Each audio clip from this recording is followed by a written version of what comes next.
Référence TV, la chaîne de l'innovation. L'importance de cette première journée de partenariat entre l'ONECA et les organisations patronales, l'idée c'est effectivement de renforcer les relations, l'accompagnement que le ministère des Finances et du Budget apporte à l'ONECA. Donc l'ONECA, son rôle au sein de notre environnement financier n'est plus à démontrer.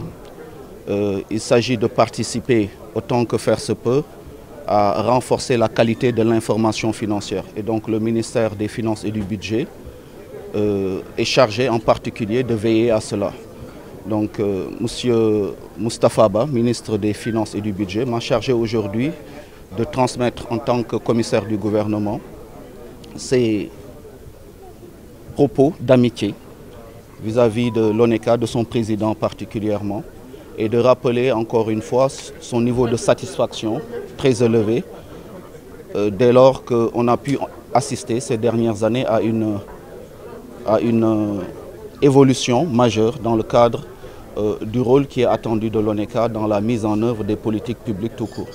Donc encore une fois, cette journée est l'occasion de veiller à ce que ce partenariat-là soit renforcé et qu'on puisse avoir le maximum de retours sur les évolutions à venir pour pouvoir nous permettre d'apporter un meilleur encadrement de notre économie tout court. Je vous remercie. Alors, le ministère des Finances et du Budget est partie prenante dans toutes les activités de l'ONECA. Donc l'idée c'est d'identifier les chantiers majeurs. Les chantiers majeurs, il y a la lutte contre l'exercice illégal de la profession d'expert comptable. Il y a également la mise en œuvre d'un cadre approprié de dialogue qui va permettre de faire remonter toute information qui nous permettrait d'accompagner au mieux l'ONECA dans la mise en œuvre des politiques publiques et de mieux assurer et affirmer son rôle au sein de l'écosystème financier. Dans le même temps, il s'agit également d'ouvrir des vannes, d'ouvrir des fenêtres pour que l'ONECA puisse mieux collaborer avec les structures de contrôle qui sont au sein du ministère des Finances et du Budget ou alors qu'on peut retrouver au niveau du ministère de la Justice ou dans d'autres structures. Alors, la lutte contre l'exercice illégal de la profession, concerne au premier chef l'ONECA, parce que c'est la profession qui est d'abord menacée et c'est une profession sur laquelle nous comptons particulièrement, le ministre des Finances et du Budget en particulier, pour assurer la qualité des informations financières. Naturellement, ce travail ne peut pas être fait si ceux qui exercent la mission ne sont pas assurés d'un minimum de sécurité pour pouvoir dérouler leurs activités. Il y a eu effectivement des remontées ces dernières années sur ces pratiques. Il s'agit de voir déjà est-ce que l'arsenal juridique qui a été mis en place est suffisant, de voir dans quel sens il faudrait effectivement aller vers une évolution et de ce point de vue pouvoir partager tout cela et apporter les mesures en termes de correction qui s'imposent. Nous sommes réunis aujourd'hui pour réfléchir avec des acteurs de l'écosystème venant du secteur privé, public, de l'État central ou des entités à but non lucratif. Les experts comptables, ils sont au cœur de l'information financière fiable et au cœur de l'information qui permet d'élaborer les comptes nationaux de l'État pour permettre le calcul des PIB, le calcul de taux de croissance, etc. Et si ces informations ne sont pas fiables à la base, ça voudra dire que l'impact sera négatif au niveau des comptes nationaux. Et si les comptes nationaux ne sont pas fiables, il est difficile d'élaborer une bonne politique publique. Il y a un fléau qui gangrène l'environnement concernant l'exercice illégal de la profession. Avec la DGID, des actes sont posés. Il y a quelques jalons qui restent, tels que par exemple la mise sur pied d'un GUDEF, pour pouvoir continuer ce combat et aussi généraliser tout ce qui est dépôt des états financiers en ligne au niveau des régions. Parce que cet exercice illégal est très présent au niveau des régions. Aujourd'hui, la réflexion aussi portée sur le rôle de l'expert comptable, qu'est-ce qu'il peut apporter? Aussi bien dans le public que le privé. Et nous avons pensé que le partenariat avec l'État, la participation des experts comptables au sein des conseils d'administration ou des conseils de surveillance aiderait beaucoup à éviter certaines situations. Parce que des administrateurs devraient pouvoir aussi lire des états financiers, comprendre des chiffres, les analyser, etc. Mais si une bonne partie des administrateurs n'arrivent même pas à lire des états financiers, dans le secteur public, ça pose problème. C'est pourquoi nous avons souhaité, et c'est entendu et bien noté par le ministère, qu'on soit présent au niveau de ces entités. Ça se passe en Côte d'Ivoire. Peut-être si on était présent dans certaines entités qui sont aujourd'hui en faillite, peut-être ça ne serait pas le cas. Bon, au niveau du privé, nous accompagnons les entreprises depuis l'idée de projet. Par exemple, vous avez un projet, on peut vous accompagner sur la zone d'implantation, la forme juridique, la configuration du capital, sur le business plan, rechercher des financements, après sur l'organisation, le fonctionnement, le contrôle, les tableaux de bord. Parce qu'une entreprise doit avoir un tableau de bord. C'est comme par exemple un véhicule qui n'a pas de tableau de bord. Un véhicule qui n'a pas de tableau de bord, il peut être un véhicule neuf, mais s'il n'a pas de tableau de bord, bon, un incident peut arriver sans qu'on s'en rende compte. Donc nous aidons les entreprises à avoir ces tableaux de bord pour le pilotage. Si l'entreprise est en difficulté aussi, nous sommes là. Ça veut dire que nous sommes les médecins de l'entreprise. Côté public, la bonne gouvernance doit être au centre de nos préoccupations.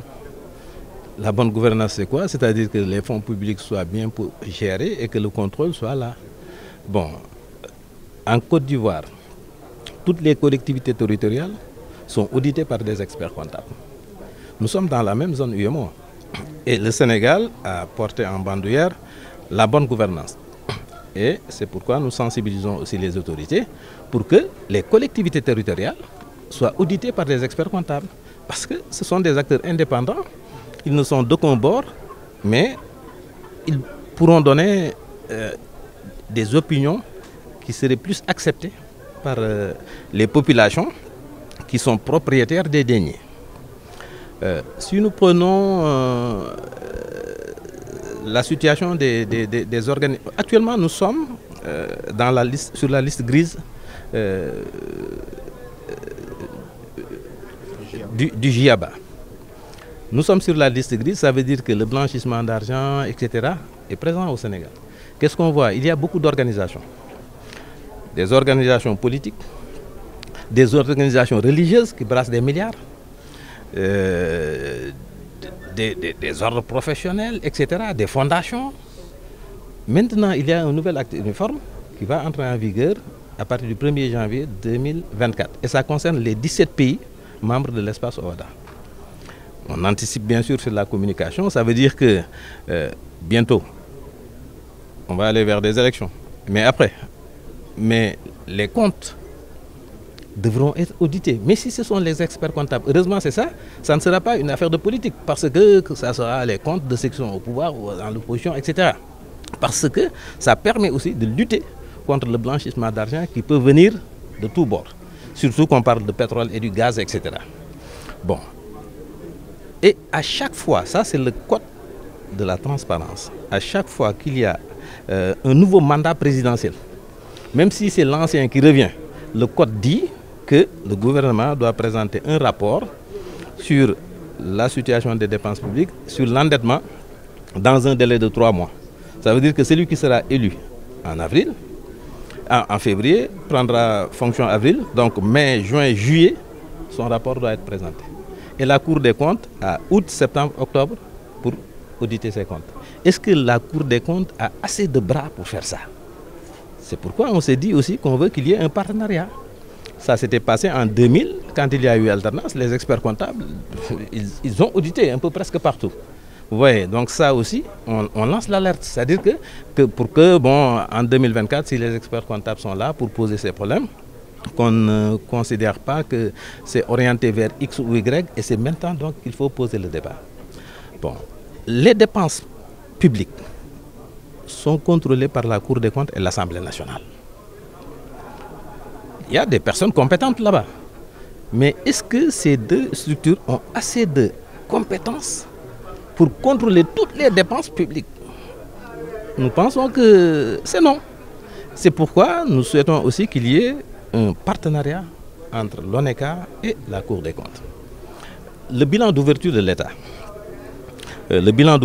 Parce que l'État passe maintenant d'une comptabilité publique à une comptabilité presque privée, ce sont les mêmes règles. Il y a ce qu'on appelle le bilan d'ouverture de l'État, mais ça, ce sont les experts comptables qui sont outillés. Et un seul cabinet ne peut pas le faire. Mais si c'est une convention entre la Direction générale du Trésor et l'ONECA, l'ONECA va s'organiser pour que chaque expert comptable puisse trouver prendre en charge une partie pour que ça puisse aller dans les meilleures conditions. Vous savez, ce qui se passe quand on parle même de l'exercice illégal, mais c'est que c'est l'État qui perd. Le grand perdant, c'est l'État. Parce que si les gens ne payent pas d'impôts, je peux dire ici que presque ce sont les salariés qui sont en règle. Mais si les autres ne sont pas en règle, ils ont des immeubles partout, etc. Bon, il n'y a pas le contrôle derrière, n'importe qui peut faire un bilan, déposer, ainsi de suite. Ça pose problème, c'est que c'est l'État qui est le premier perdant. C'est pourquoi l'État juge nécessaire le renforcement de l'ONECA. Nous avons le commissaire de gouvernement qui est inspecteur des impôts, qui est directeur de la stratégie, qui représente le ministère de l'économie et des finances. Donc ce partenariat-là est fondamental. Donc sur ce plan, l'ONECA ne peut que lancer l'alerte, mais il faut une volonté politique forte pour dire que ça arrête, c'est ça. Bon, et je pense qu'avec la mise sur pied du GUDEF, peut-être avant fin 2023, ça aiderait peut-être toujours à améliorer la production de l'information financière. Référence TV, la chaîne de l'innovation.